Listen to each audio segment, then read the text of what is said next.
চাই।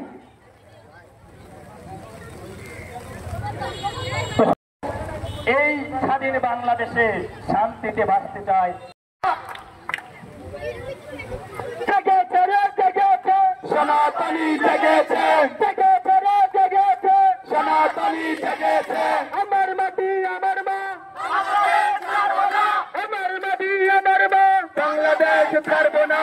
আমার মন্দিরে হামলা কেন? বৈষম্যহীন বাংলাদেশে চাই না চাই না চাই না।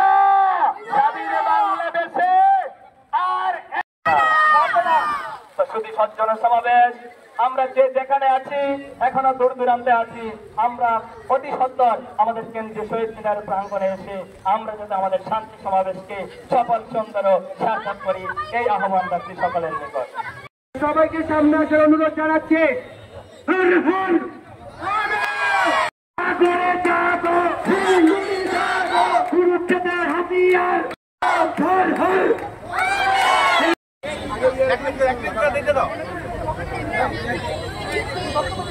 আমাদের এক সনাতনী দাদা প্রণবদা,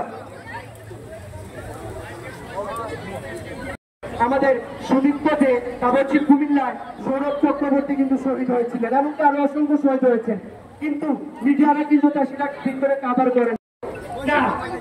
আজকে এখানে আমি বলতে চাচ্ছি, বৈষম্য বিরোধী সাধারণকে তোমাদের একটা উপযুক্ত ক্ষতিপূরণ প্রদান ও পুনর্বাসনের ব্যবস্থা করতে হবে। 2, অনতিবিলম্বে সংখ্যালঘু সুরক্ষা আইন প্রণয়ন করতে হবে। 3, সংখ্যালঘু বিষয়ক মন্ত্রণালয় গঠন করতে হবে। 4, হিন্দু দুর্বল কল্যাণ ট্রাস্টকে হিন্দু ফাউন্ডেশনে উন্নতি করতে হবে।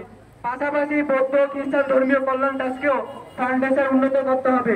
5, যাবত্য সম্পত্তি পুনরুদ্ধার ও সংরক্ষণ আইন প্রণয়ন এবং অর্পিত সম্পত্তি প্রত্যর্পণ আইন তদন্ত বাস্তবায়ন করতে হবে। 6, প্রতিটি শিক্ষা প্রতিষ্ঠানে সংখ্যালঘুদের জন্য উপাসনালয় নির্মাণ এবং প্রতিটি হোস্টেলে প্রার্থনা কক্ষ বরাদ্দ করতে হবে।